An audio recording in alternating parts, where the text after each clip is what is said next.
खुला हुआ है, ऊपर खाली आकाश को छोड़ दिया और चंद्रमा और बादल को प्रतिनिधित कर दिया, ऐसा नहीं है। वहां पर द्रव्य आकाश का भी प्रतिबिंब होता है। इसी एके शाम आचार्याणाम मतम अन्य प्राणी वाचस्पति मिश्र प्रभृतय आचार्य प्राणी, कभी ऐसा नहीं। तो कैसे वहां प्रतिबिंब पड़ा? कहा वहां आकाश का प्रतिबिंब नहीं है, प्रभा का प्रतिबिंब नहीं। समस्य की आकाश से प्रतिबिंब क्या, वो प्रभा का प्रतिबिंब। प्रभा तो द्रव्य है, रूपवान है, उसका प्रतिबिंब वह दिखाई दे। अतः प्रतिबिंब बाद और उपस्य ब्रह्मण रूप रहित से सर्वगुण रहित से ब्रह्मण चिद मात्र स्वरूप से यथा तत्र ब्रह्म तथा अत्र पुरुष अवगंतव्य। वेदांत के ब्रह्म के लक्षण में यहाँ पुरुष के लक्षण में कोई भेद नहीं है। चिन्ह मात्र यहाँ भी है, चिन्ह मात्र विशेष अस्ति तत्र चिन्ह मात्रम आनंद रूपम ब्रह्म।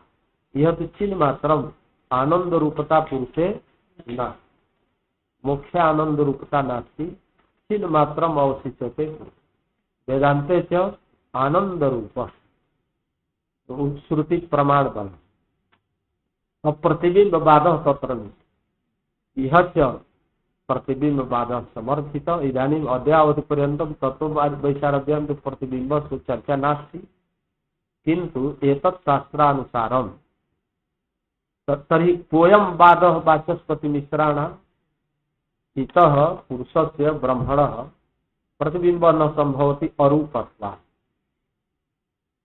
तर्हि पोयम बाद का अवच्छेद बाद व्यापकम ब्रह्म यथा पुरुषोपि व्यापक व्यापक से पुरुषस्य कश्चित् अवच्छेदकः वक्तव्य अवच्छिन्नति विधनक्ति इति अवच्छेद विशेष उपाधिर्वाक्यात् व्यावर्तकः वाक्यात् सच अवच्छेद वक्तव्य यथा आकाश से घट अवच्छेद पट अवच्छेद मणि अवच्छेद तलवार का कहते अस्थि अवच्छेद।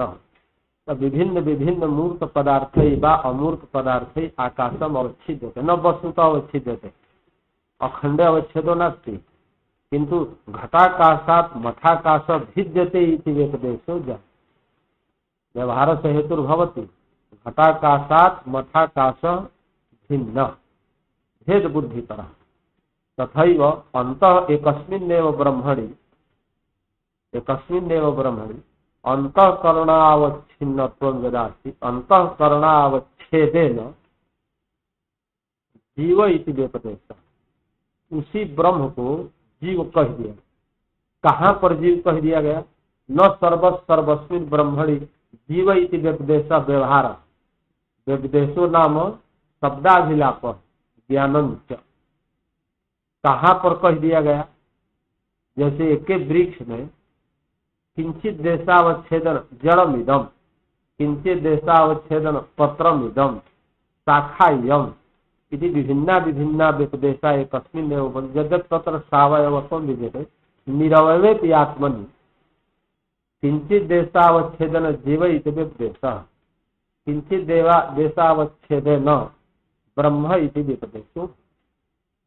एकस्मिन्नेव ब्रह्मणि नाम रूपम जायते कस्य जीव नाम कश्चित् पृथक पदार्थ ब्रह्मण नास्ति अपितु तस्यैव ब्रह्मण यदा अंतःकरणावच्छेदेन व्यवहार क्रियते तदा जीव इति उसी आकाश को घटाकाश कहा गया। इस आकाश महाकाश में घटाकाश में अंतरलेश मात्र भी नहीं, किंतु जब घट का अवच्छेद हुआ तो उसका नाम पड़ गया घटा। जब अंतःकरण बना तो तदवच्छिन्न चैतन्य को हम लोग क्या कहने लगे? अहम अहम अहम अहम अहम पदार्थ। वो अस्मिता का विषय। जब तत्व ज्ञान के द्वारा अंतःकरण यहाँ भी विवेक ख्याति के द्वारा अंतःकरण अपने प्रधान में लीन हो गए और वहां तत्व ज्ञान के द्वारा अंतःकरण नष्ट हो गया का मतलब लीन हो गया। किसमें लीन हो गया? अविद्या में। तो ब्रह्म ही मात्र अवशिष्ट रह गया वहां। तो साफ प्रक्रिया प्रतिबिंब पक्षों की समर्थित अवच्छेद पर, इसी का नाम है अवच्छेद वार्ता। अविद्या अज्ञानावच्छिन्नम चैतन्यम ईश्वर अंतःकरणावच्छिन्नम चैतन्यम जीव इति अवच्छेदवाद है ना। प्रतिबिंब पक्ष यदांगीक्रियते विवरणाचार्यादि प्रभृति भी आचार्य ही तेषां पक्षे अंतःकरणे प्रतिबिंबितम यत् चैतन्य तत् जीव इति विपति अंतःकरणे नष्टे सति प्रतिबिंबस्यापि नाशो जायते नाशः किं जायते प्रतिबिंब बिंब रूप अवशिष्य एवं अंतःकरण विलीने जाते सति बिंबस्य प्रतिबिंबस्य बिंब रूपता पत्तिर मोक्ष उभयो आचार्यो कथित भेदो न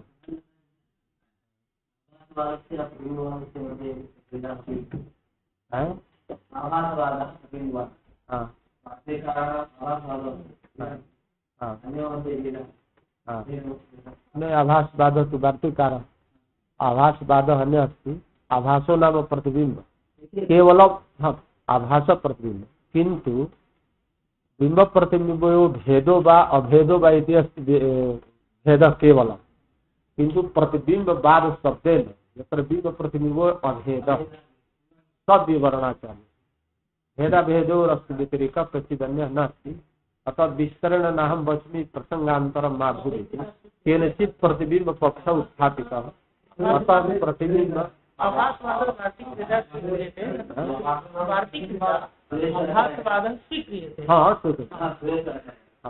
मतत्रयमस्ति अवच्छेदवाद प्रतिबिंब आभासवाद किंतु मुख्यतया प्रतिबिंबवाद अवच्छेदवाद तरी अत्र अंतःकरणे बुद्धौ अंतःकरणे मनसि बुद्धौ सवासनायां बुद्धौ पुरुषस्य प्रतिबिंब अवच्छेदवादेनापि उत्पादयितुं शक्यते पुरुषः व्यापकः यदा चित्तेन सवासनेन अवच्छिद्यते तदा जीव इति व्यपदिश्यते यदा अनवच्छिन्न तदापि पुरुष इति व्यपदेशः भवितुमर्हति उभयथा उत्पत्ति अस्तु तरी प्रकृतम चेतना चेतना अतिरिक्तेन केनचित् पदार्थेन न भाव्यम अपितु चेतनेन पुरुषेण अचेतनेन प्रकृति तद विकारेण च परिणाम भूतेन जगता भाव्यम एतद् व्यूढम व्यूढम व्याप्तम इत्यर्थः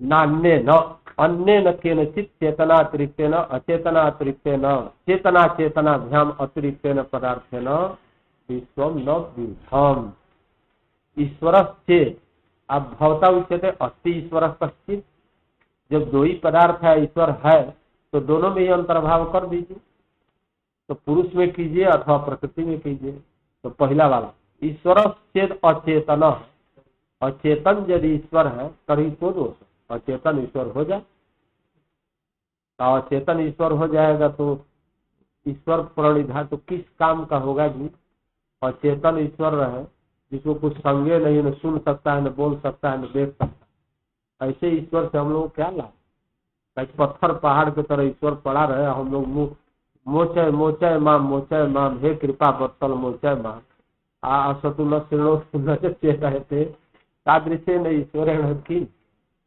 अतः अवश्यम ईश्वरेण उपकर्त्रा अनुगृह्णता च ईश्वरेण चेतने न भाव्यम अनुग्रह कर्ता को चेतन होना जरूरी बदती अचेतन से तरी सूत्र विरोध ईश्वर प्रणिधानात् आवर्जित ईश्वर अनुग्रहण आवर्जनम कथम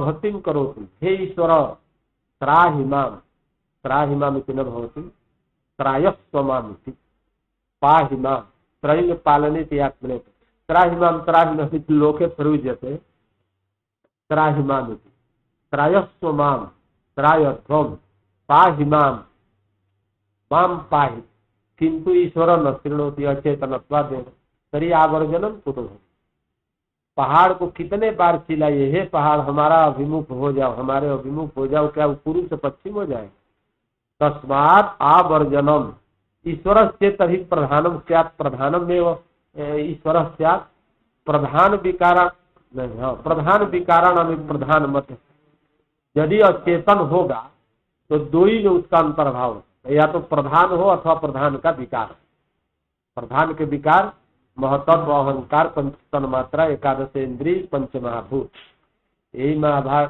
के हुए विकार। कई पांचे में गिन दिए, न जाने कितना कितना कुल विकार हो रहा है।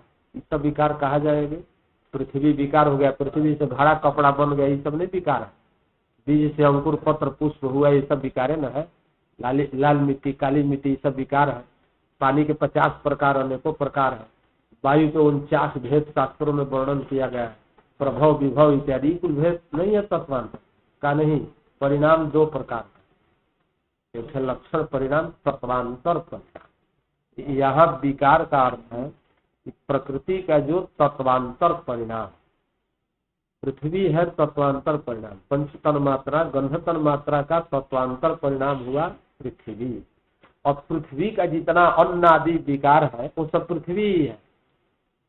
आवर्त बुध बुध तरंग मयान विकारान अम्भोज यथा सलिल में वही तत्समस्तम। अम्भ के विकार तो सलिल बुद्बुद फेन तरंग है, तो क्या वो तत्वांतर है? नहीं। तत्सर्वम सलिलम व केवल तत्वांतर परिणाम है गिना रहे हैं कि प्रधान का तत्वांतर परिणाम बुद्धि, अन्य तत्वम तत्वांतर, और इनके विकार किए। अथवा विकार शब्द से सब लक्षण स्वभाव परिणाम जितने परिणाम सब ले लीजिए, तो उन्हीं में अंतर्भाव होगा अचेतन ईश्वर। अचेतन ईश्वर या तो प्रधान होगा अथवा प्रधान से जायमान सर्व प्रपंच होगा, दोनों में से कोई हो सकता। अथा प्रधान विकारा नाम प्रधान मध्य पाता तथा च न तस्यावर्जनम अचेतन वाह। इसलिए ईश्वर जो है इन प्रधान के विकारों में और प्रधान में नहीं आ सकता, इसलिए कि अचेतन होगा तो आवर्जित नहीं, अभिमुखी भाव उसका नहीं, उसके चित्त में द्रव नहीं उत्पन्न हो पाएगा। भक्त के प्रति अनुराग और चित्त द्रुति नहीं हो पाएगा। क्या उनके चित्त ही नहीं है तो द्रुति कहाँ से हो पाएगी? चित्त रहे तब न द्रवित हो। भगवतः चित्तम नाथ का चित्त न रहना ही अवगुण है। भगवान को चित्त रहता तो मनुष्य के तरह थोड़ी बहुत दया करते, मिनट भर में बिगड़ जाते तो न जाने क्या करते। तो बढ़िया है। अपाणिपादम जवनो अपाणिपाद जवनो ग्रहीता पश्यत चक्षु ससृणोत अपर्ण। बिना कान के सुनने वाले हैं, बिना नेत्र के देखने वाले। यदि नेत्र से देखने लगे भगवान तो हो सकता है कि थोड़ा देखें हम ही लोगों के तरफ, देखते हुए भी न देखें। अब मन यदि भगवान के पास रहता तो मन अणु परिमाण होता तो महान आपत्ति है। न्यायिकों की तरह एक के ज्ञान होता है कालावच्छेदन। एक कालावच्छेदन सहस्त्र प्राणी को उद्धार करना है। एक ही प्राणी के दुख को, एक ही दुख का ज्ञान यदि ईश्वर को रहे तो कैसे उद्धरता हो सकता। इसलिए बढ़िया है कि भगवान अपने पास मन नहीं। परिच्छिन्नम ही वस्तु गृहणाति परिमितम ज्ञानम मनः करोति। इसलिए मन के कारण जीवात्मा अल्पज्ञ के अल्पज्ञ रहा। तो मन भगवान के लिए जब चाहते हैं, पत्थर में भी महाराज नहीं है। प्रस्तर में, हाँ पत्थर में नहीं है तो क्या होगा? मन के बिना वो संकल्प करता न है, इन विशेष है। इन बिना मन के रहते हुए भी भगवान संकल्प करता है। मन को करते, मन को बनाते, मन को बनाते नहीं। इनका कहना ठीक है कि मन नहीं है तो अमना हो गया, पत्थर पहाड़ हो गया। नहीं, चक्षु नहीं रहने पर भी श्रवण करते हैं। मन के न रहने पर भी सिद्ध संकल्प है, सत्य संकल्प है। तदैक्षत एको हम बहुत श्यामी। तो क्या वो मन से इक्षण किया? नहीं, बिना मन के इक्षण। चाहते हैं भगवान तो मन हजारों बना सकते हैं। एक बार स्वामी करपात्री जी कथा, भगवान अभी शाह रात्रि फुल मल्लिका वीक्षरंतु मनश्चक्रे। तो मनश्चक्र के व्याख्यान हम लोग मनश्चक्रे का क्या मतलब? भगवान को तो मन है ही नहीं है, तो मनश्चक्रे क्या? तो मनश्चक्र का हम लोग अर्थ समझते हैं कि सब देख करके उनके मन में रमण करने की इच्छा करता। ये न हुआ देह। अब वो कहते रहे कि मन है ही नहीं है तो इच्छा कहाँ से हुई? तो अर्थ करे नया मनश्चक्रे। चक्रे माने निर्मितवान इत्यर्थ। नया मन बना लिया, अपने पत्नी नया मन बनाया। क्या नया मन बनाया? क्यों? तो उस समय मन के बिना रमण तो होगा नहीं, लौकिक रमण या अलौकिक रमण।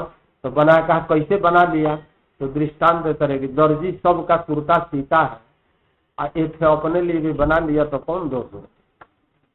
इसी तरह से भगवान सबके मनो की तन मनो अकरोध, सबके मन की रचना करके इनको दे दिया उनको दे दिया, उनके यहाँ मन अनित्य है, न्याय मत के अनुसार अणु परिमाण मन नहीं है, मन मध्यम परिमाण है।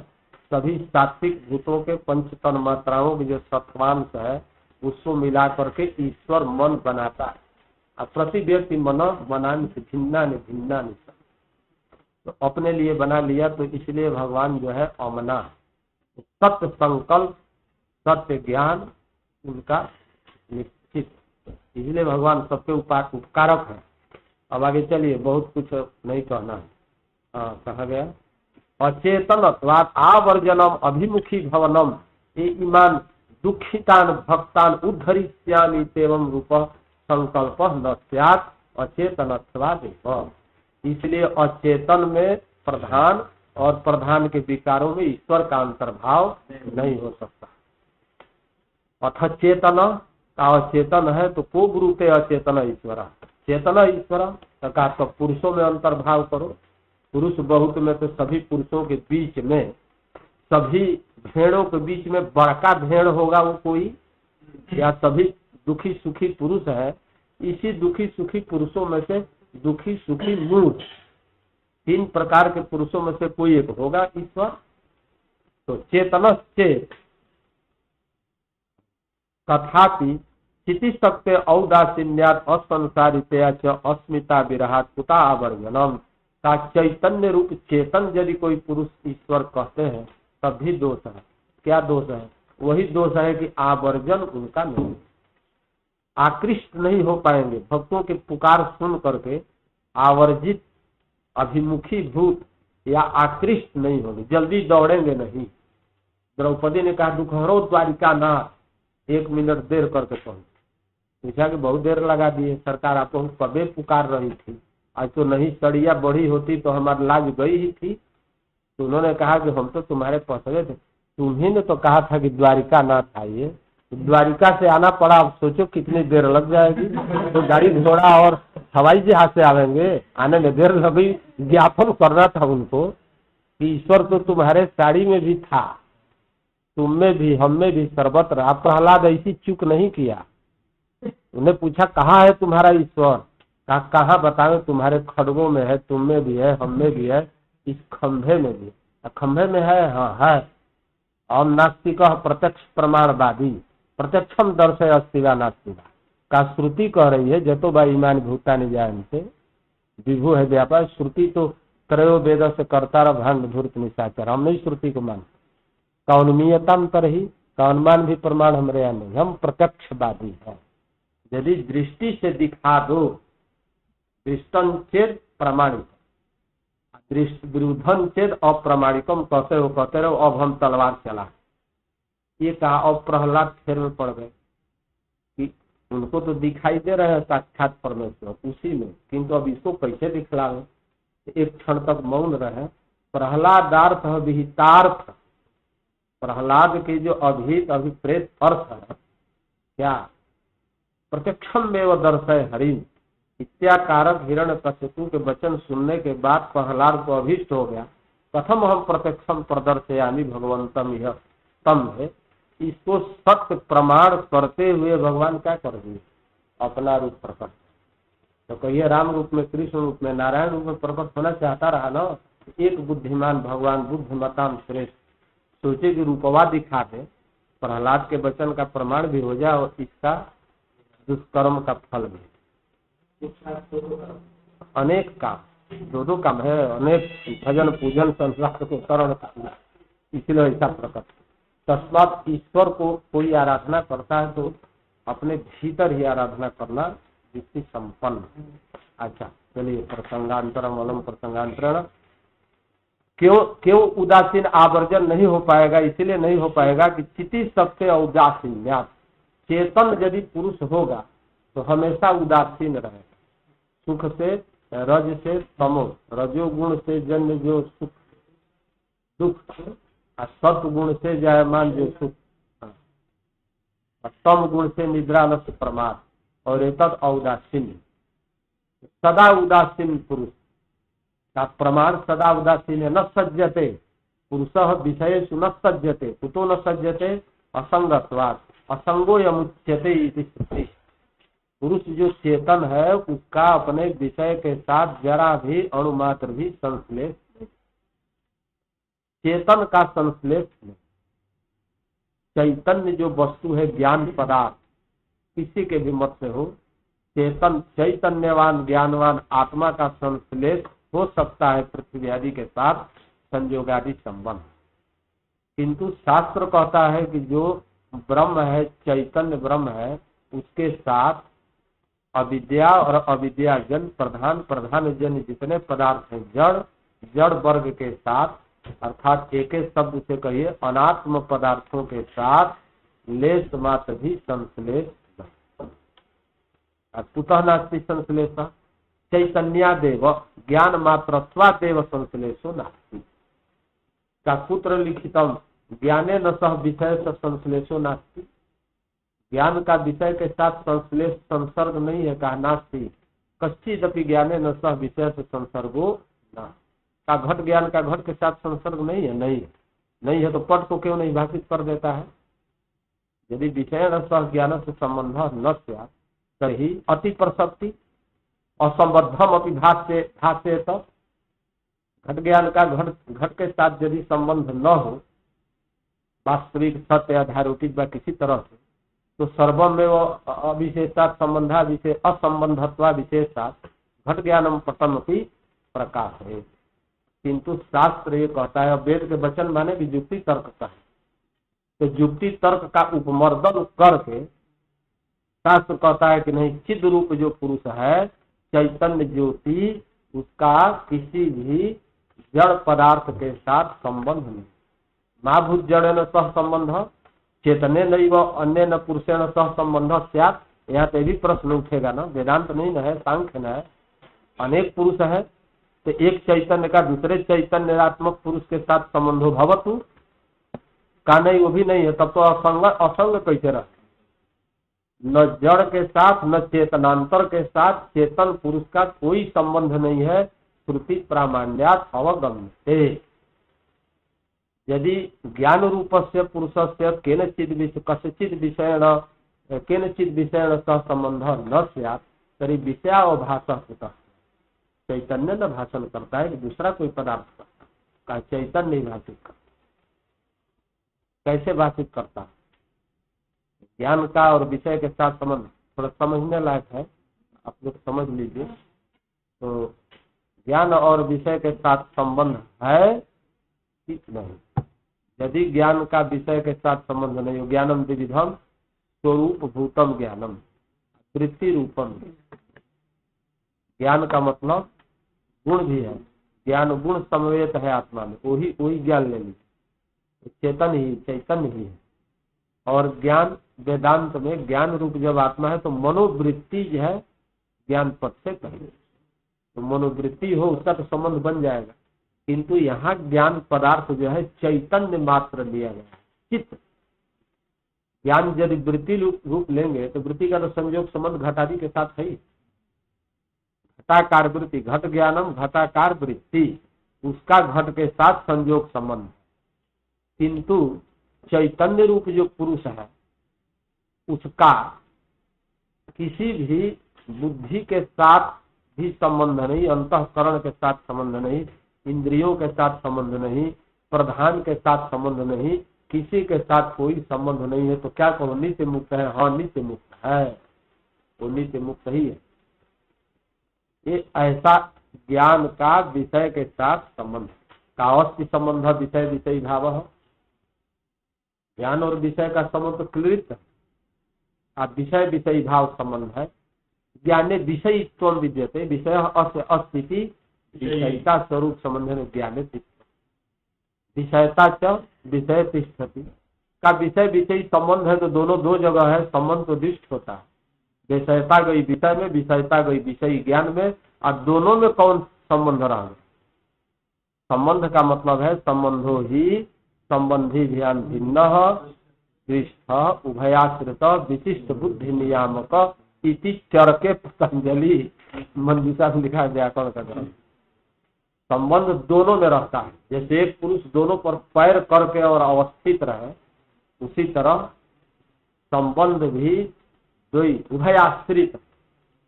संयोग संबंध ग्राम और देवदत्त का होगा तो वो संयोग समवायन देवदत्त में भी रहेगा, संयोग गुण है इसीलिए समवायन ग्राम में भी रहेगा, समवायन संयोग। तो अभेद को कैसे संबंध मानेंगे? अभेदस्यापि तत्त्वम खंडई से अभेद संबंध नहीं होता है। भैया का मते और फते क्या होता है, जिसमें उपपत्ति हो उसको मानिए, नहीं उपपत्ति हो मत मानिए। मत क्या है, मतवाक बता दिया जाता है इसलिए ज्ञान करने के लिए कि अभेद संबंध का मतलब हो गया इतर संबंधान अवच्छिन्न विशेष विशेषण भाव संबंध। इतर भेद संबंध से अनवच्छिन्न जो विशेष विशेषण भाव विशिष्ट बुद्धि के नियामक ही संबंध होता है। जिसके द्वारा विशिष्ट बुद्धि हो वह संबंध। विशिष्ट बुद्धि में विशेष विशेषण अवगाहिनी बुद्धि जिसके द्वारा हो संबंध का हो। सच संबंध भेदेन विशिष्ट बुद्धि नियामकता द्रव्य गुणा संति और अभेदे नास्ति। तो भेदाभेद संबंध द्वयम् जेतु अभेदे संबंधत्व नास्ति द्विष्ठत्वादेव। और प्रतियोगी अनुयोगी में यदि भेद नहीं रहेगा तो संबंध का निरूपक कौन है? एक ही प्रतियोगी भी एक ही अनुयोगी भी, ऐसा संबंध तो दुनिया में हम देखते नहीं सकते कि घड़े का घड़े के साथ कौन संबंध है। यदि अभेदे में संबंध हो तो घटस्यापि घटे न सह तादात्म्यादि संबंध स्यात् अभेद संबंध स्यात्। क्या नहीं, ऐसा तो नहीं हो सकता है कि अभेद संबंध में घट विशिष्ट घट हो, नील विशिष्ट घड़ा हो सकता है। तो वहां भी अभेद संबंध का अवकाश नहीं है, क्यों? नील विशिष्ट घड़ा है, वहां तादात्म्य संबंध का अवकाश है। तादात्म्य संबंध में कुछ न कुछ भेद तो भाषित होता ही। कपाल में कपाल नहीं है तो क्या रहता है साथ नहीं, हाँ तादात्म्य संबंध है न कह सकते हैं, किंतु अभेद नहीं कह। स्व में स्व की वृत्तिता विरुद्ध है ना, स्व में स्व की वृत्तिता नहीं रहती। कपाल में कपाल रहता है, प्रतीति नहीं। कैसे रहेगा? अति कुशलोपि नटः न स्वयं स्कंधम आरोधुम सक्षम। कितना भी कुशल नट रहेगा और अपने कंधे पर कैसे बैठ जाएगा? कहा हाथ पैर रख दिया, हाथ पैर रख तो दिया, ममोर चमोर करके सब शरीर कंधे पर रख दिया, कंधवा को कंधे पर कैसे रखेगा?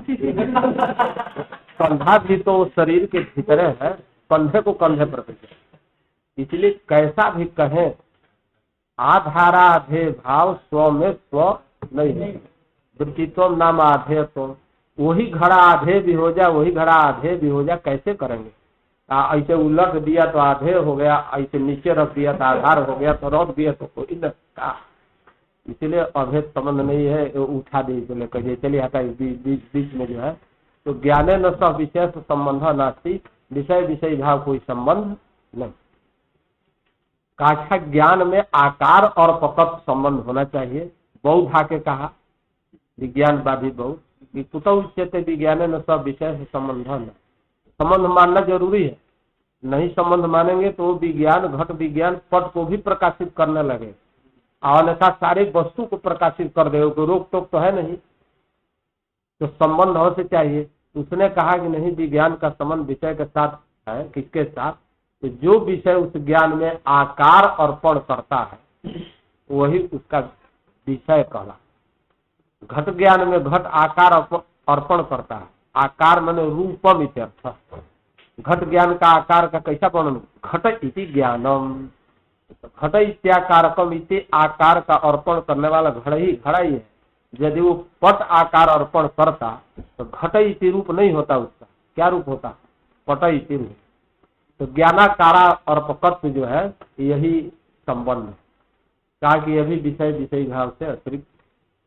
तो इस पर बहुत ज्यादा विस्तार से नहीं कहना, सूक्ष्म रूप से बता देते हैं कि ज्ञान का विषय के साथ कोई सत्य संबंध, यदि कोई सत्य संबंध मान लेते हैं, असंगो एवं उच्यते, श्रुति जो है व्याकुपित हो जाती है, बिगड़ती है। श्रुति की रक्षा करना हम लोग हिंदुओं का परम धर्म है। अतः श्रुति विरोधा संबंध कश्चित न। उन सब दार्शनिकों के भीतर एक क्षणिक विज्ञानवादी बौद्ध भी है वो कहता है कि विषय कोई अलग से रहे तब न आप उसका संबंध की चर्चा करें। उससे घड़ा अलग है, घट ज्ञान अलग, आत्मन समवेतम घट ज्ञानम, घटश्च पृथिव्या विकार भूतम जोड़ुक क्रमेण घट पृथ्वीस्थ तरी अन्यत्र स्थितेन सह अन्यत्र स्थित से संबंधो भवितुमर्हति। यहाँ तो ज्ञान से अतिरिक्त कोई पदार्थवे दुनिया में नहीं। विज्ञानवादी ज्ञान में केवलम एकम सत, क्षणिकम ज्ञानम में सत, अन्य सर्वम असत।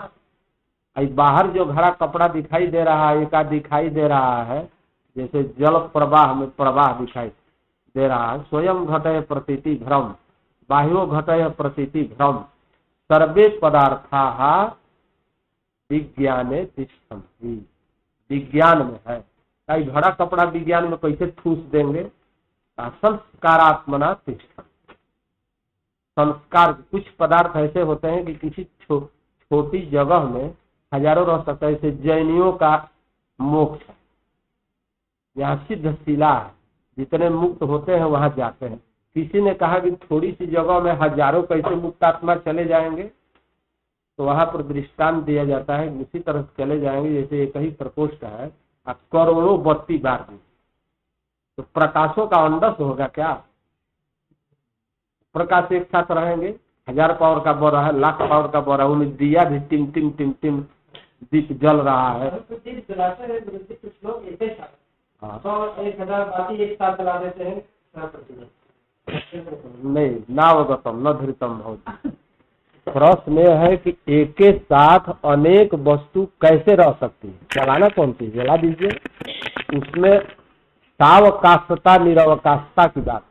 एके नयो प्रकाशेन सावकाशितम स्थलम, तरी अवकाश कहाँ है कि दूसरा दीप जलेगा? जैसे एक छोटी सी कमरा में 10 आदमी भर गए, अब 11वें आदमी की कहाँ से जगह है? तो वैसे उसका दृष्टांत है कि तथा नास्ति प्रकाशवत वेदितव्यम। जैसे थोड़ी सी जगह में भी हजारों लाइट बार देते हैं, तो प्रकाशों का आपस में बाध्य बाधक भाव नहीं है ना कि तुम कैसे आ गए, हम अब प्रकाश ही है। तो उस तरह से सिद्ध शिला स्थल पर या अलोकाकाश में सभी मुक्तात्मा वहां पर विद्यमान है। तथा तो उसी तरह से उस विज्ञान में, क्षणिक विज्ञान में, समस्ता वासना समस्ता पदार्था जे बाह्या दृश्यन्ते ते सर्वे पदार्था संस्कार रूपेण भरिता इव, संस्कार रूप से वहां विद्यमान है। न तादात्म्य न समवाय न, वो संस्कार विज्ञान में समवाय संबंध से नहीं है, न संयोगे न, संयोग संबंध से भी नहीं है, न तादात्म्य न, तादात्म्य संबंध से नहीं है। कहा वेदांतियों की तरह आरोपित संबंध है, कहा नारोपित संबंध है न, अपितु अभेदे न संबंध है न। समझे कि नहीं समझे? ज्ञान और विषय में अभेद है। ये बौद्धार्थ में वैयाकरणों को पढ़ाया जाता है। जब मंजूषा उठाएंगे ना, तो उसमें बौद्धार्थ एक है कि सभी पदार्थ बुद्धि में। तो केवल विज्ञानवादियों का मत समझा दीजिए तो समझ में, लाखों बार समझाइए। वैयाकरणों के जो है ध्यान में ये बात कम आती है। कोई समझते नहीं सर्वे वैयाकरण तथा नास्ति छात्रा इति वक्तव्य, जल्दी छात्रों को ध्यान में नहीं। अब है विप्र पृथ्व्यादि चित्तस्थम न बहिस्थम कदाचन स्वप्न भ्रम मदादेशु सर्वैरेवा अनुभूय। स्वप्न में पदार्थ दिखाई देता है, नाना पदार्थ कहाँ से आ गए, बाह्य यदि रहता तो बाहर दिखाई देता है। अतः विज्ञानाभिन्नतया व्यवस्थिता सर्वे पदार्था विज्ञान मया इति अवगंतव्यम का केवलम प्रतिज्ञा मात्र सर्वेषां पदार्थानां विज्ञानमयत्वं कथं सिद्धिर्भविष्यति हेतुरुच्यता। का यदि विज्ञान से अतिरिक्त पदार्थ होता, विज्ञान ज्ञान से भिन्न पदार्थ रहता, तो पदार्थ प्रकाशित नहीं होता। भैया ना, यदि विज्ञान में अभेदे न व्यवस्थित पदार्थ न कहें तो उसका प्रकाश कैसे कहेंगे? आप प्रकाश कुतो न भविष्यति, क्योंकि समवायन आत्मा में घट विषयकम ज्ञानम जातम तेन घट विषयकेन ज्ञानेन विषयता संबंधेन विषय प्रकाश्यते। कहा भाई विषयतादि संबंध ज्ञान और विषय का कोई उत्पन्न हो पाए तब न प्रकाशित करेगा। अतः ज्ञान व्यतिरिक्ता चेत विषया तभी ते न प्रकाश्यंता, उनका कभी ज्ञान नहीं है। अतः ज्ञान और विषय के साथ अभेद, समझे ना, ज्ञान और विषय के साथ नील, इस बुद्धि का नील विषय के साथ अभेद बना, ये विज्ञानवादियों का। अतः वास्तविक संबंध नास्ति कश्चित, विज्ञान रूपत्व में वह संबंध वो भी नहीं माना। वेदांती कहेंगे कि अभेद काहे के लिए पता, अभेद कहोगे तो शुद्ध बुद्ध मुक्त विज्ञान रूप नहीं हो पाएगा। अब तो ब्रह्म रूप विज्ञान कैसा हो गया, अनेक वासना वासित, जैसे कपड़े को अनेक रंग में डुबा दी, पता नहीं चलेगा कि लाल है कि पीला है कि हरा है कि का, विचित्र रंग चित्र रंग हो जाए। उसी तरह से अनेक वासना से अभिन्न जो आत्मा विज्ञान कहोगे तो वासना दूर कैसे हो, तो निर्मल हो ही नहीं पाए।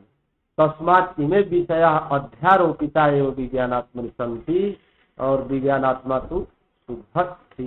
अतः विषयेण सह ज्ञान से कच्चित संबंधो न, संबंधाभावात् किं भविष्यति तदेव उच्यते। सदैव औदासीन्यम पुरुषे विज्ञान मात्रे पुरुषे कस्यचित् संबंधो नास्ति, केनचित् पदार्थे न सह चेतनेन वा अचेतनेन संबंधः नास्ति चेत् उदासीनो भविष्यति। उदासीन पुरुष कौन होता है, जिसका किसी से लेना देना नहीं, महात्मावत भविष्य। उदासीन पुरुष के आगे कितना भी रोइए चिल्लाइए, दुखी पुरुष जो अन्न है वो आवर्जन करने के लिए प्रार्थना करता है, तो क्या वो आवर्जित हो जाए? नहीं, उसके ऊपर कोई असर नहीं। यदि आवर्जित होता है तो औदासीन्यम विहन्य, औदासीन्य यदि उसका धर्म है तो धर्म को धर्मी से विचित नहीं किया जा सकता, आगंतुक धर्म नहीं है उसका, स्वाभाविक धर्म औदासीन्य। नहीं रूपेण वस्तु वियोजयितुम शक्यते, नहीं नित्य गुणे न सह वस्तु स्वभावे न वस्तु वियोजयितुम न शक्यते, स्वभाव उसका स्वभाव होता है। इसलिए औदासीन्य होने के कारण चेतन पुरुष भी आवर्जित नहीं होगा, आवर्जित नहीं होगा। और शास्त्र कह रहा है ईश्वर प्रणिधानाद वा, प्रणिधान परितुष्ट ईश्वर आवर्जित सन अभिमुखीभूत सन तम अविध्यायिनम भक्तिमंतम पुरुषम अनुगृह्णाति, के न कुछ दे करके अनुग्रह करता है, समाधि मोक्ष प्रदाने न अनुगृह्णाति। खाली अनुग्रह, हम अनुग्रह कर रहे हैं, न दिया न लिया, तो कैसा अनुग्रह? अनुग्रह का मतलब कि अनुग्रह करना, कुछ देना। ईश्वर कृपा करता है, कृपा करके समाधि का लाभ और मोक्ष का लाभ, ये दोनों देते। आवर्जित तस्य आवर अथ चेतन तथापि चिति शक्ते है, चितिरेव शक्ति चिति शक्ति न भेद समासः अपितु कर्म धारे, चितिरेव शक्ति चिति शक्ति, चिति शक्ति में नहीं है, ची धातु से ची प्रत्यय चिति, चिति शक्ति औदासीन्यात् असंसारितया असंगो यमुच्यते इति श्रुति बलात् संसारी नास्ति, पुरुष संसारी नास्ति, जब संसरति स संसारी, तरी संसारी क बुद्धिरेव संसारी, तस्मात् संसरति बुद्धि, अचेतनमेव लिंगम चेतनावत् भूत्वा संसरति। किम संसरति? सांख्ये योगे लिंगम संसरति, शरीरात् शरीरांतरम एकम स्थूलम शरीरम विहाय, और भोगवशात् प्रारब्ध कर्मवशात् स्थूलम शरीरांतरम धावति, घर्तुम धावत, जन्म अनुभवितुम धावति। तो धावनशील कौन है? लिंग शरीर, सूक्ष्म शरीर।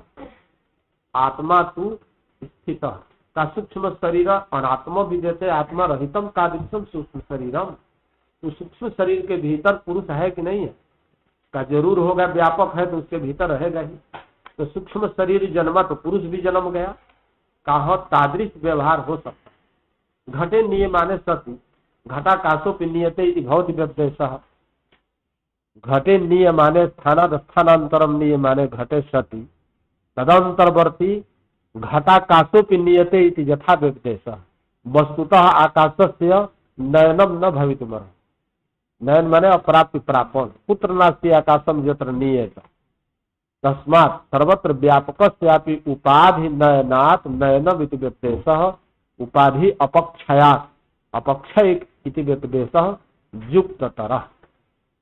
तथा यहाँ संसरणशीलम लिंगम सूक्ष्म शरीरम पुरुषस्तु न संसरति न जायते संसरणम नाम जायते अस्ति म्रियते इति त्रिधा विपदेश अथवा संसरणम खड्वित भाव विकार जायते अस्ति परिणमते नश्यति हरस्यति अम्रियते इति अपक्षीयते नहीं छह विकार जोड़ लिया छह तीन में अंतर है उत्पत्ति स्थिति और यही संसार असंसारी से आसम पुरुष असंसारिणम पुरुषम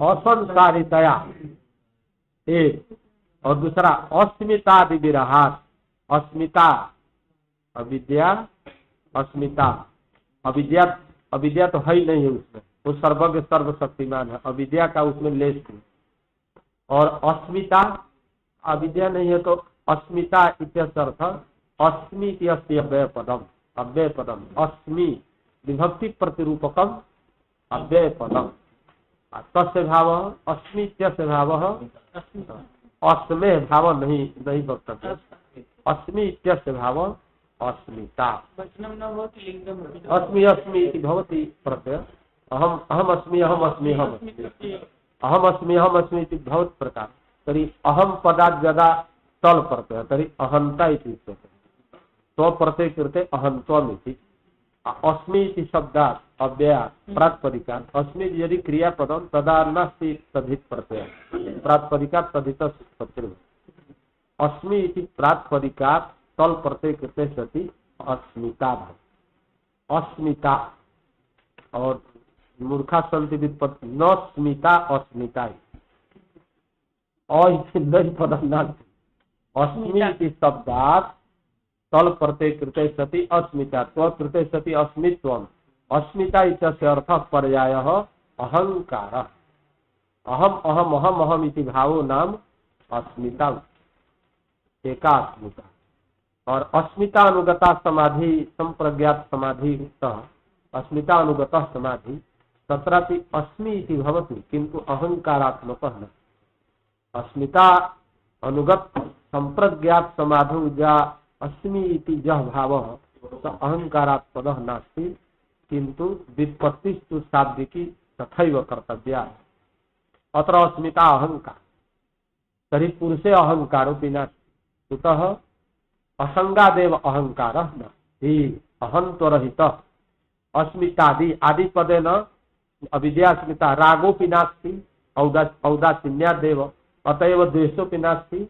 राग द्वेष अभिनिवेशः नित्यत्वात् सर्वदैव विद्यमानात् कालकृत परिच्छेदाभावात् किंबा त्रिविध परिच्छेदाभावात् देशतः कालतः वस्तुतः परिच्छेदाभावात् मृत्युर्भयमपि नास्ति ईश्वरे अभिनिवेशो न अभिनिवेशो नाम मरिष्यामित्याकारक मरण बुद्धि अभिनिवेश शब्द नहीं मरिष्यामि सबको आप पंडित से लेकर के विद्वान ब्रह्मा जी को भी क्या होता है कि एक दिन हम मर जाएगा ब्रह्मा जी अनंत काल तक जीने वाले उनको क्यों बुद्धि होती है कितनी भी हो ब्रह्मा जी का कितनी आयु है जैसे मनुष्य की 100 वर्ष आयु है वैसे उनकी है हम लोगों को भी 100 वर्ष जीना है तो 100 वर्ष की आयु होती जैसे 100 वर्ष जी मैंने 100 वर्ष कोई जीता नहीं है यदि जी भी जाए तभी आदमी को दुख बना रहता है कि 100वां वर्ष पूरा हुआ इसके बाद हम मर जाए उसी तरह से ब्रह्मा भी दिन रात सोते नहीं है बेचैन रह कि हमारे अतिरिक्त ब्रह्मा दूसरा कौन है इसलिए ब्रह्मा भी जो है मृत्यु भय से निवृत्ति होती जो कहते हैं लोग जो ब्रह्मा जी की आयु जो है 100 वर्ष की है और उनके एक दिन में 14 मनु का काल एक मनु में प्रश्न है कि अयम घट जो हम लोगों को जितना काल लगता है ब्रह्मा जी को इससे भी कम काल लगता है कहने में जैसे हमारा बोध घट को देख करके जो अयम घट इत्याकारक बोध होता है हमको जितना अच्छा लग रहा है तो ब्रह्मा जी को तो इससे कम ब्रह्मा सर्वज्ञ है भाई पता है ईश्वर के रूप में कहाँ पर बुद्धि इत्यादि क्षण का परिमाण सूर्य सिद्धांत ग्रंथ है ज्योतिष का सुनो जी ये कह रहे हैं कि क्षण क्या क्षण का यहाँ विवेचन करना व्यर्थ है, इसलिए कि ज्योतिष शास्त्र सिद्धांत यदि कोई पढ़ा होगा त्रुटि से लेकर के अब ब्रह्मा के दिन वर्ष पर्यंत कल्प तक उसमें वर्णित है। शतपत्र छेदन में जितना समय लगता है सुई से, नुकीली सुई से पत्र पर करिए, और जितना समय लगता है उसका नाम क्षण है, परिभाषित है, वहां अपने मन से क्षण नहीं है। ये जो शास्त्रों में प्रथम क्षण द्वितीय तृतीय क्षण होता है ना, वो पारिभाषिक है। जैसे क्षणिक पदार्थ बहुत कहता है तो क्षण असन्निवेश्य अनिवेश्य अनिर्देश्य उसका अवयव नहीं है, और जो त्रुटि है उसका भी सूक्ष्म अवयव है। 100 पत्र का छेदन किया, एक कालावच्छेदन एक क्षणावच्छेदन नहीं हो सकता। प्रथम को भेदन करने के अनंतर न द्वितीय भेदन किया और 100 तक पहुंचना, इतना शीघ्रता इतनी शीघ्रता रहती है तो लक्षित नहीं होता। तो उनकी गणना व्यर्थ, त्रुटि से गणना। मनुष्य की जितनी आयु है ना हम लोगों की 1 बरस, वो देवता लोगों के 1 दिन है, और 1 बरस की उनकी रात्रि है, तो 2 बरस का तो उनका 24 घंटा बीता। समझ गए ना? देवता लोगों के वार्षिक श्रृंगार करते हैं, हम लोग कहते हैं कि वार्षिक श्रृंगार है, और उनका दैनिक श्रृंगार। अच्छा, दिव्य वर्ष देवताओं की जितनी आयु है उनसे दिव्य वर्ष। ब्रह्मा की 1 दिन का मतलब हुआ कि 1 सहस्त्र चतुर्युगों की चौकड़ी। जब चारों युग 1 सहस्त्र बार घूमेंगे तो ब्रह्मा का 1 दिन होगा। अभी आयु कहाँ? 1 दिन। एक कल्प जो है सहस्त्र युग पर्यंतम अहर्जत ब्रह्मणो विदु, ब्रह्मा के अहर जो है वो सहस्त्र युग है, और दूसरी रात्रि जो है सहस्त्र युग। तो 24 घंटा में उनका 2 कल्प चला गया। और इस तरह ऐसे दिनों का 30 दिन का उनका 1 महीना, जोड़ो कितना हुआ। और ऐसे 12 महीने का 1 वर्ष हुआ। ऐसे 100 वर्ष तक ब्रह्मा को जीना, कभी चिंतित है, क्योंकि क्षण मात्र आयु चला जाता है, काल का वेग का निर्धारण नहीं। तो हम लोग इतने में परेशान हुए, इतना वर्ष जी करके एक बेवकूफ गया, कुछ घर का विवाद शुरू था तो सीधे ब्रह्मांड में चला गया। ब्रह्मा जी कहा कि वही हम फरियाद करें, जैसे अपने थाने में रिपोर्ट न लिखा करके राष्ट्रपति के यहाँ पहुंच गया। तो गया तो 2 मिनट कुछ बात हो रही थी, 2 मिनट ठहर गया, अब बाद में पहुंचा तो क्या बात है, कैसे आए हो, किस ब्रह्मांड से आए हो, कहा हम इस ब्रह्मांड से आए हैं। तो क्या है?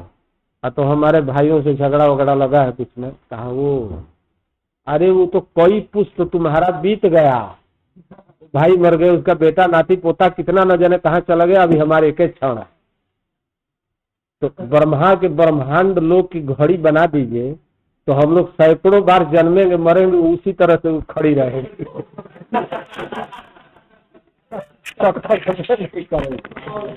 तो विचित्र काल का प्रमाण है, इसलिए काल के बारे में कुछ मत कहिए, वो गणना बहुत विचित्र है। यही समझिए कि काल एक है महाकाल, इस सूर्यादि की गति के अनुसार उसका किसी तरह परिच्छेद कर। काल भगवान का स्वरूप है, काल अलग से कोई वस्तु नहीं है।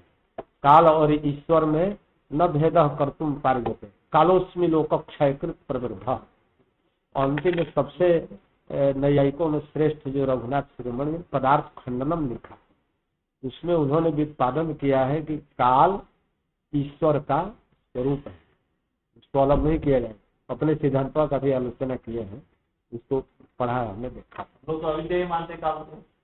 हाँ, काल और ईश्वर में कहा, काल अतिरिक्त पदार्थ, काल का विवेचन अलग से विषय है। कुतश्च अभिध्यानम इतिहास अथ प्रधान इति, अर्थ प्रधान पुरुष व्यतिरिक्त कोयम ईश्वरो नाम इति आक्षेप है। जिज्ञासा बसा नहीं पूछा जा रहा है। अथ प्रधान इति सूत्रेण उत्तर माह, अब सूत्र उत्तर दे रहा है। क्लेश कर्म विपाका शरीर परामृष्ट पुरुष विशेष ईश्वर। अभी क्लेश क्या चीज है? तो क्लेशा अविद्यादय क्लेशा, कुतः अविद्यादय एवं क्लेश पदेन वाच्या न तु अन्य इति, कथम घट एवं घट पदेन वाच्य न तु घट पदेन पटो वाच्य कथम न भवति, कुतः का न च घट स्वरूपेण घट न च स्वरूपेण अघट अपितु घटत्वादि संबंधात् न स्वरूपेण गो पदेन गौ उच्यते न च अगौ इति। शब्द स्वरूपता नहीं किसी को वाच्यत्व में गृहित करता है, अब के न प्रवृत्ति निमित्तम अभिलक्षित शब्द प्रवर्तते। कोई शब्द किसी अर्थ को कहता है तो स्वरूप मात्र से नहीं कहेगा, नहीं कि घड़ा का स्वरूप है तो घर शब्द हो गया, पर शब्द से भी विधान हो सकता है। तस्मात् प्रवृत्ति निमित्तम अपेक्षते, प्रवृत्ति निमित्तम प्रवृत्तौ शब्द व्यापारे निमित्तानि जानि सन्ति तदपेक्षैव शब्द अर्थे प्रवर्तते। कानिच प्रवृत्ति निमित्तानि चतुष्टय शब्दानां प्रवृत्ति इति महाभाष्यकारः जाति शब्दा गुण शब्दा क्रिया शब्दा सन्ति यदृच्छा शब्दा। जाति गुण क्रिया अथवा स्वेच्छा, इसी से शब्द की प्रवृत्ति होती। तो गौ शब्द गौ को इसलिए कहता है कि गोत्व है, यदि उसमें गोत्व नहीं रहता तो गौ शब्द से वाच्य नहीं है। उसी तरह से सभी शब्द जो है जाति रूप प्रवृत्ति निमित्त मान करके व्यवस्थित है। क्वचित गुण शब्द गुण को इसलिए कहता है कि गुणत्व जाति है। नील शब्द नील पदार्थ को इसलिए कहता है कि नील गुण है। क्रिया पाकः पचनम इत्यादि एक ही काव्य प्रकाशकार ने दृष्टांत दिया। गौ शुक्ल चलो दिठ, गौ शुक्ल चल दिठ एक ही व्यक्ति। गाये को कहना है चार शब्द से कहिए, गौ हयम कुतः गोत्वात्, चलोयम चलत्वात् चलन क्रियावत्वात्, शुक्लोयम गौ पुलिंगो है स्त्रीलिंगो, शुक्लोयम शुक्ल गुण योगात्, तो शुक्ल गुण अभिसंबंधात् शुक्लोयम, चलन क्रिया अभिसंबंधात् चलोयम। स्वेच्छया नाम रख दिया उस गाय का दीठ। गाय का गंगा जमुना नाम रख देते हैं कि गंगा गाय है जमुना गाय है, वही यदृच्छा। तो प्रवृत्ति निमित्त नहीं रहेगा तब तक से शब्दाभिवाच्य पदार्थ नहीं होता। इसलिए वेदांत ब्रह्म को अवाच्य कहता है।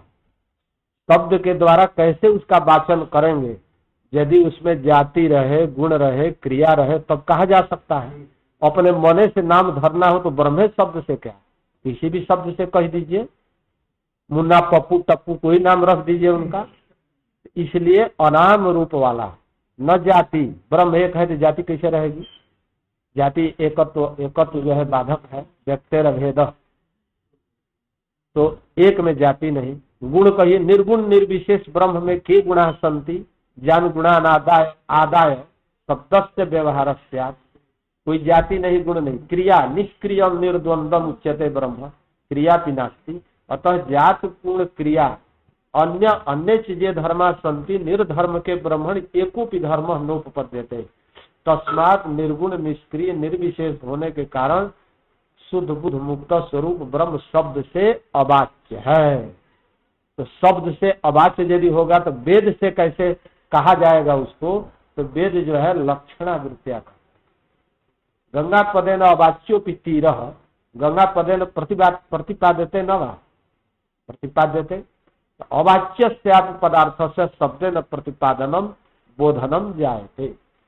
गंगा पदा अवाच्य तीरस्य शैत्य पावनत्वादे व्यंग्यस्य च पदार्थस्य यथा गंगा पदेन प्रतीति तथैव सत्यम ज्ञानमनंतम ब्रह्म सत्य ज्ञानानंदादि पदेन अवाच्यस्यापि निर्गुण से निर्विशेष से ब्रह्मणः प्रतिपादनम संभवति। एवं विधया आगम प्रमाणम ब्रह्मणि भवति अवगंतव्य। वाच्यमेव ब्रह्म इति आग्रहो नास्ति। अतद्व्यावृत्त्यायं चकितमभिधत्ते श्रुतिरपि। तद्वृत्ति न तद्वृत्ति अतद्वृत्ति। अतद्वृत्त्या श्रुतिं कथयति। अतद्व्यावृत्तिर्नाम क्या पीतर है तो कहते हैं आई किसका कैसन दवा है? अरे पता नहीं कौन दवाई दे। चलो जा ले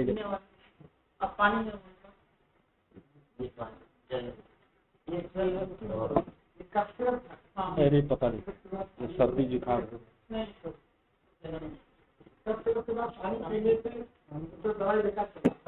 वैद्य नहीं है ना, दवा ले आए। वैद्य रहते तो कायदे से दे। उसके बाद क्या है?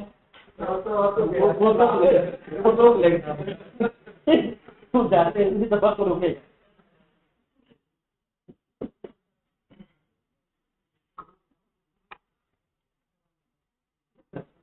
और तद व्यावृत्ति का अर्थ है निषेध मुखे नहीं थे, निषेध न तद वृत्ति तस्मिन वर्तन्ते ये थे तद वृत्तय धर्मा गुणा जात्यादय न तद वृत्ति तद वृत्ति तया रीत्या चकितम अभिधत्ते साश्चर्यम श्रुति अभिधत्ते बोधयत। और तद व्यावृत्ति का क्या मतलब, वही अर्थ, वही कहा कि जातिमान जातिमान ईश्वरो भवितुमर्हति का नहीं जी, जाति व्यावृत्ति द्वारा, गुण व्यावृत्ति द्वारा, क्रिया व्यावृत्ति द्वारा, अर्थात एक ही शब्द में कहिए अथातः आदेश नेति नेति अथ अनंतरम आदेश उपदेश ब्रह्मण कीदृश, किस प्रकार से ब्रह्म का उपदेश किया जा सकता।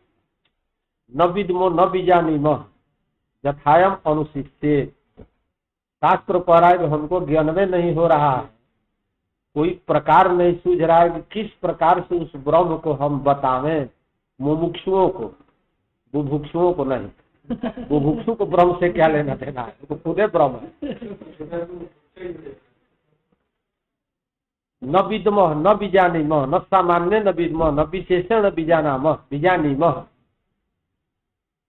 यथा एतद् ब्रह्म अनुशिष्यात् अनुशिष्यात्, किस प्रकार से ब्रह्म का उपदेश दे एक जगह, तथापि उपदेष्टव्यम ब्रह्म, अन्यथा जब किसी भी प्रकार से ब्रह्म का उपदेश शास्त्र के द्वारा, शास्त्र में ऋग्वेद आदि शास्त्रों के द्वारा नहीं हो सकता है, तो शास्त्र किस लिए, केवल भोग के प्रतिपादन करने के लिए होगा, पुरुषार्थ त्रय प्रतिपादक होगा, परम पुरुषार्थ प्रतिपादक शास्त्र से विहन्येत तस्मात् कयाचिद रीत्या शास्त्रेण ब्रह्म प्रतिपाद्यम अवश्यम, उसका प्रतिपादन प्रकार है अथात आदेश अस्य ब्रह्मण आदेश उपदेश कीदृश नेति नेति नैवम नैवम इति शब्द एव कारार्थ एवार्थ एवं अर्थ नैवम ब्रह्म, ऐसा ब्रह्म है कहना ऐसा नहीं, वैसा है ऐसा नहीं,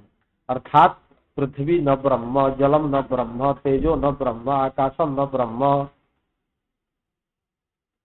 आकाशम न शरीरम चेत तरी ब्रह्म, शरीरम न ब्रह्म, इंद्रियम इंद्रियम न ब्रह्म, मनः मनो न ब्रह्म, का मन भी ब्रह्म नहीं है तो सांख्य का बुद्धि ब्रह्म हो जाए, बुद्धिर ब्रह्म बुद्धिर नास्ति ब्रह्म का प्रधान व्यापक है, सर्वार्थकारी है, सर्वभोग अपवर्ग को देने वाला प्रधान, प्रधान कहेंगे तो पुल्लिंग और प्रकृति कहेंगे तो स्त्रीलिंग।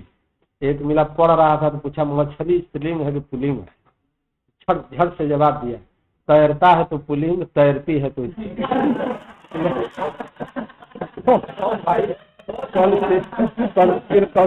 बात समझत है, जैसे हिंदी में आत्मा पदार्थ है ना, उसको हिंदी वाले स्त्रीलिंग हम लोग पुल्लिंग बोलते हैं। अब कभी हिंदी में बोलने लगे तो हम लोगों का समस्या होती है कि क्या कहें उसको, हमारी आत्मा कहें तो संस्कृत से विरोध होगा, हमारा आत्मा कहे तो हिंदी वाला कहें कि पंडित जी लोग पोंगा होते हैं, इनको हिंदी का ज्ञान नहीं।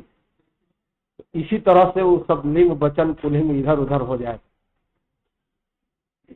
का प्रधान भी आत्मा नहीं है, सूक्ष्म शरीर आत्मा पुरुष है, ब्रह्म का नहीं वो भी नहीं है, तो कौन है? नहीं है कह दीजिए बंध्या पुत्र के तरह है, का नहीं है कैसे कहेंगे?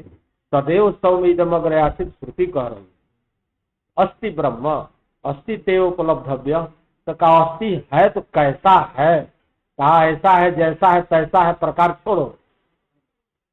सर्व प्रकार सर्व गुण क्रिया रहितत्वे सती सत्वम है, किंतु कोई कथन का प्रकार नहीं, कहने का एक ही प्रकार है, निषेध मुखे सर्व विधि निषेध।